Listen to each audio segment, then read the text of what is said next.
E agora está acontecendo uma entrevista coletiva lá no Palácio dos Bandeirantes. Voltou, né? A gente começou 2022 com essa entrevista acontecendo tradicionalmente todas as quartas. E mais uma vez o governo de São Paulo está falando sobre a necessidade de trazer mais vacinas para as crianças.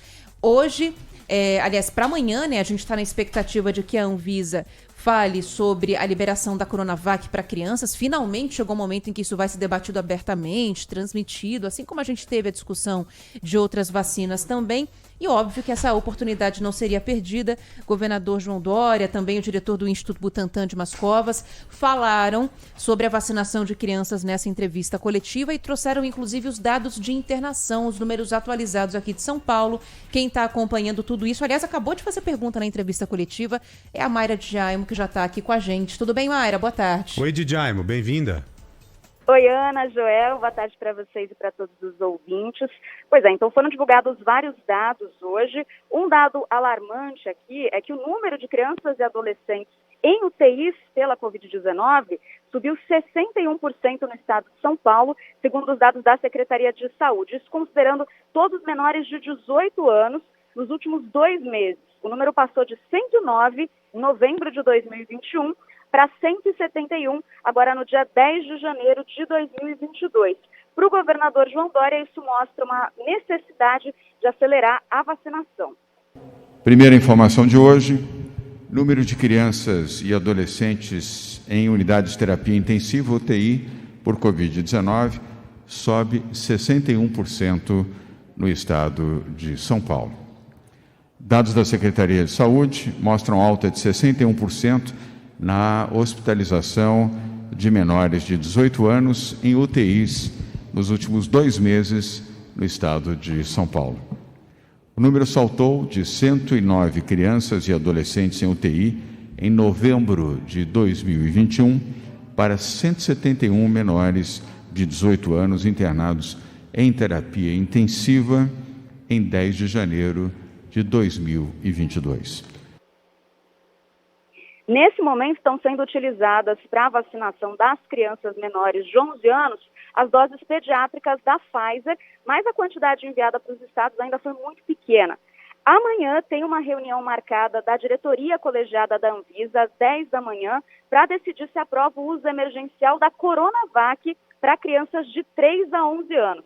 Se tiver essa aprovação, o Butantan afirmou que tem 15 milhões de doses da Coronavac prontas, disponíveis e refrigeradas para começar essa imunização. O governador João Dória disse que começaria imediatamente, na própria quinta-feira ainda, a vacinação em São Paulo. E dessas 15 milhões, 10 milhões estão reservadas para o estado de São Paulo. Então, se o Ministério da Saúde manifestar a intenção de compra, o que ainda não fez, 5 milhões vão ser disponibilizadas e aí podem ser produzidas mais doses. O doutor de Mascovas, que é o diretor do Instituto Butantan, diz que há grande facilidade para conseguir os insumos e produzir rapidamente mais doses se for necessária, tanto para o Ministério da Saúde quanto para a venda direta para outros estados.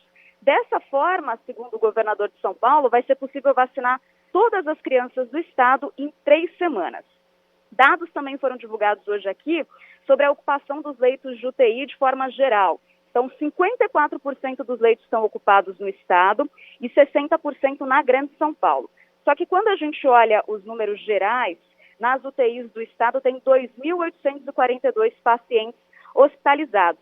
No pico da primeira onda eram 6.500 e no pico da segunda onda, 13.150 pessoas. Então, há leitos ainda que podem ser disponibilizados, né? Quando a gente teve o pico da segunda onda, muito mais leitos estavam direcionados para a Covid-19 e, segundo o Dr. Jean Gorenstein, se for necessário, é possível novamente disponibilizar mais leitos, mas eles não acreditam que isso vai ser preciso, viu, Ana? Isso aí tem sido falado com bastante frequência pelos secretários de saúde da capital paulista, do estado também, de que há essa margem para ampliação de leitos, que embora o número de crescimento de casos esteja muito alto realmente, a gente está ainda com uma margem de segurança muito grande. Agora, esse número de internação de menores de 18 anos é uma coisa preocupante, né, Joel? Até porque a gente vale lembrar, Mayra, uma coisa que é importante. A maior parte das pessoas que ainda estão com vacina atrasada são jovens, são adolescentes que já poderiam ter tomado a vacina e também adultos abaixo de 25 anos. Esses são os que mais deixaram de comparecer para tomar a segunda dose nos postos, né? Exato, e a consequência está aí. Estão adoecendo. E como você disse, consequência extremamente preocupante. Agora vamos lá. A Coronavac para crianças e adolescentes já está sendo utilizada em alguns países, dentre eles o Chile. E o resultado está muito bacana por lá. Como que nós saberemos se a Coronavac de fato poderá ser utilizada aqui no Brasil ou não, com a decisão de amanhã da Anvisa? Porque quantas vezes nós falamos aqui que confiamos na Anvisa, e confiamos mesmo, por tudo que vimos nessa pandemia. Inclusive esse último entreveiro entre a Anvisa mesmo e o governo federal. Isso mostra que o pau foi colocado na mesa mesmo. Mostra que a Anvisa se posicionou e não se deixou ser influenciada por questões políticas. Então, se a Anvisa amanhã decidir que não há segurança, pronto, acabou. Mas se a Anvisa decidir que há segurança para a aplicação da Coronavac nas nossas crianças, nós temos que aceitar essa decisão desse órgão extremamente competente. Estou muito ansioso, viu, para saber da decisão da Anvisa que será tomada amanhã em uma assembleia, em uma reunião que deve se iniciar no início da tarde. É isso aí, a gente vai acompanhar. Agora, ô Mayra, antes da gente te liberar, que eu sei que você tem que acompanhar o restante da coletiva, foi dito algo sobre o ritmo de vacinação atual das crianças? Porque na capital paulista a gente sabe que estava bem lento, começou a acelerar ontem. Tem alguma atualização em relação a isso? Olha, Aninha, essa foi justamente parte da minha pergunta aqui sobre a questão da adesão à vacinação. Por enquanto, a doutora Regiane de Paula, que é a coordenadora do Programa Estadual de Imunização do Estado, disse que não dá para medir, porque as doses acabaram de ser enviadas para os municípios, ainda estão chegando em algumas cidades, estão fazendo ali a logística. Então, ela não mencionou, ela não respondeu como é que está essa adesão, disse que ainda é muito cedo para conseguir avaliar. Imagino que na semana que vem, no máximo, eles devem dar essa resposta em relação à adesão e ao ritmo mesmo da campanha de vacinação de crianças. Mas enfatizaram que as doses disponibilizadas, né, pelo Ministério da Saúde para o Estado são ínfimas, eles usaram esse termo, né? São muito poucas doses ainda, então, portanto, é muito difícil mensurar. Por enquanto, eles estão aguardando novos lotes. Vamos lá, e vamos acompanhar então para ver se esse ritmo se acelera ainda mais, porque a gente sabe. Eu vou até dispensar a Mayra aqui, Joel, porque ela tem que voltar lá para a coletiva. Daqui a pouquinho o doutor Dimas Covas chama ela. Muito obrigado, valeu, minha Mayra. Amiga. Um abraço para você. Valeu, ô Mayra, e outra coisa, qualquer novidade aí, dá um grito aqui, tá? É. Espaço Pode é seu. Deixar. Acho que vai ter sim, eu chamo vocês. Valeu. Então tá bom. Puxa vida, até me esqueci o que ia comentar, mas sobre a vacinação das crianças, né? Porque é uma dificuldade muito grande aplicar essas vacinas quando a gente fala de crianças que têm alguma comorbidade ou que têm alguma deficiência. A locomoção delas é mais difícil, né, Joel? E às vezes é um trabalho muito maior de convencimento da criança, que chora, grita, esperneia. Então o ritmo acaba sendo mais lento. Mesmo assim, a procura está acontecendo. Tanto que antes de vir aqui para o ar, eu estava dando uma olhada naquele site de olho na fila, lembra da prefeitura? O sinal ali, o aviso de que há a dose pediátrica da Pfizer está disponível nesse site. Então você que é pai, é mãe, fala, puxa, será que na UBS XYZ tem a vacina para eu aplicar no meu filho? Você consegue entrar no site da prefeitura e ver isso. Tem cerca de 15 postos em São Paulo que no fim da manhã estavam desabastecidos já tinha acabado a dose pediátrica. Na realidade da cidade de São Paulo, que tem para lá de 400 UBSs, é um número pequeno, mas que mostra que a procura está acontecendo, Joel, num ritmo um pouco mais lento, mas está acontecendo. São principalmente as UBSs de periferia, na Zona Leste e na Zona Sul, que estavam com mais fila e com algumas faltas pontuais aí dessa dose pediátrica. Ritmo lento também, porque o público-alvo é bem reduzido, né?